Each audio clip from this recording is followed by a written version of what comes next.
Por que alguns avançam mais rápido do que outros nos terreiros e centros espíritas?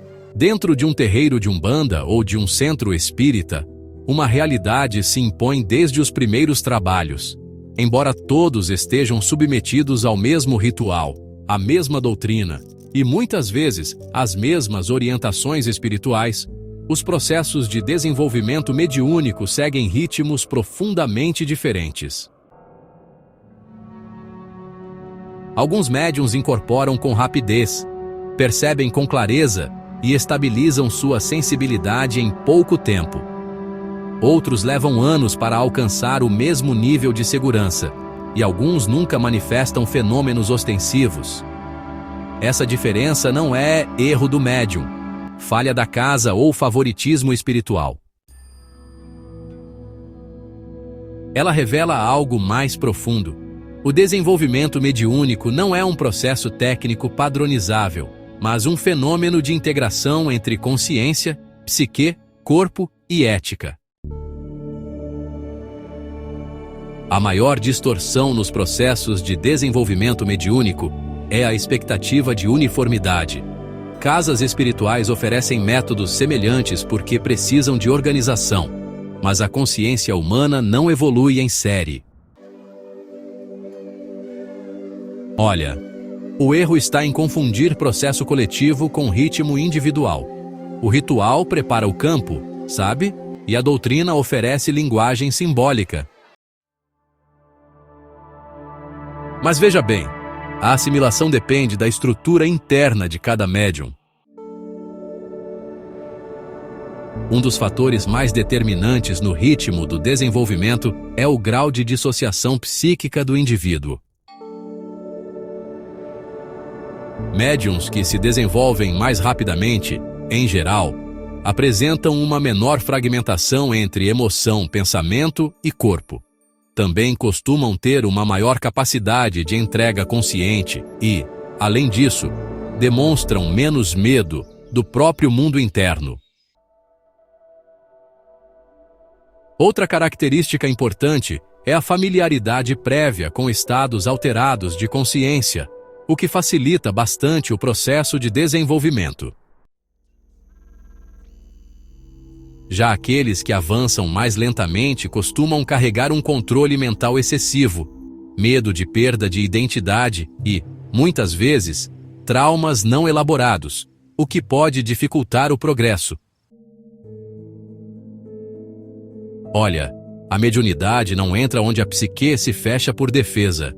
Essa rigidez emocional, sabe, acaba bloqueando o fluxo natural da sensibilidade mediúnica. Alguns médiuns, na verdade, não estão começando, estão retomando.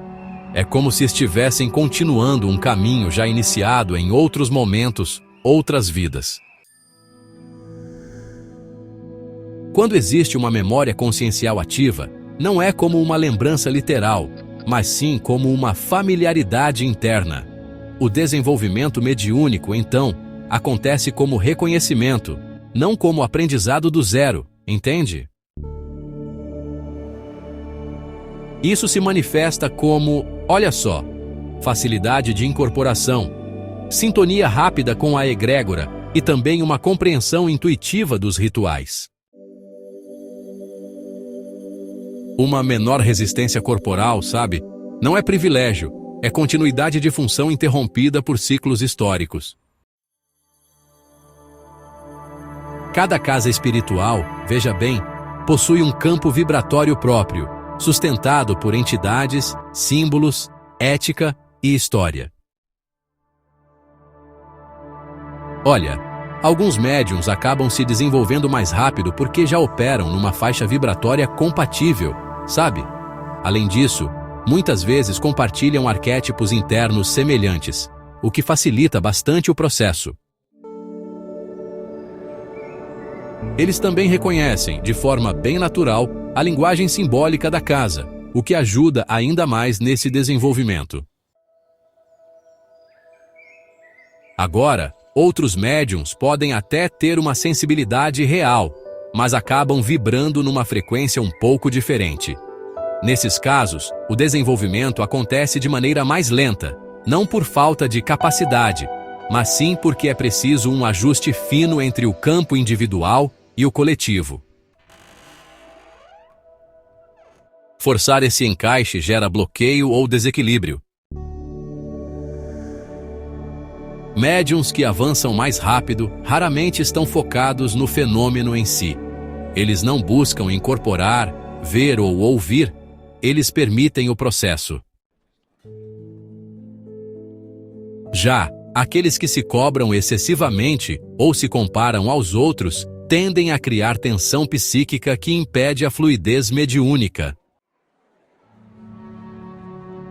A mediunidade responde melhor à disponibilidade do que à ansiedade.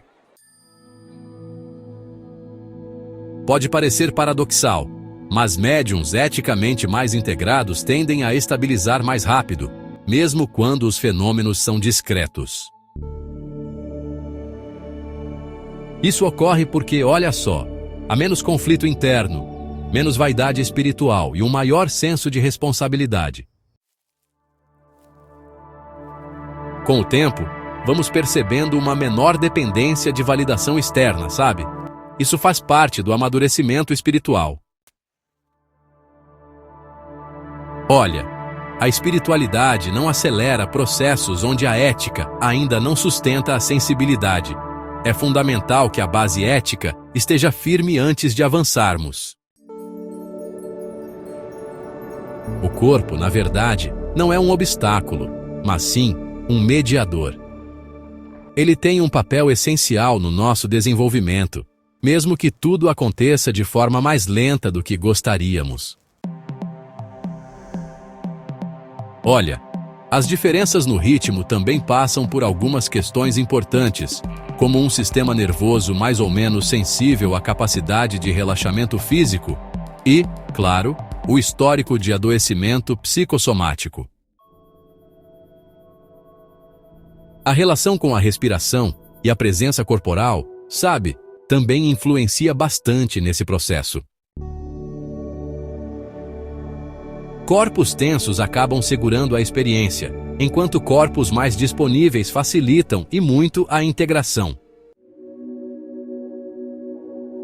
Nem todo desenvolvimento lento é atraso. Em muitos casos ele é proteção. Há médiuns que precisam, sabe, estruturar emocionalmente antes de abrir a percepção.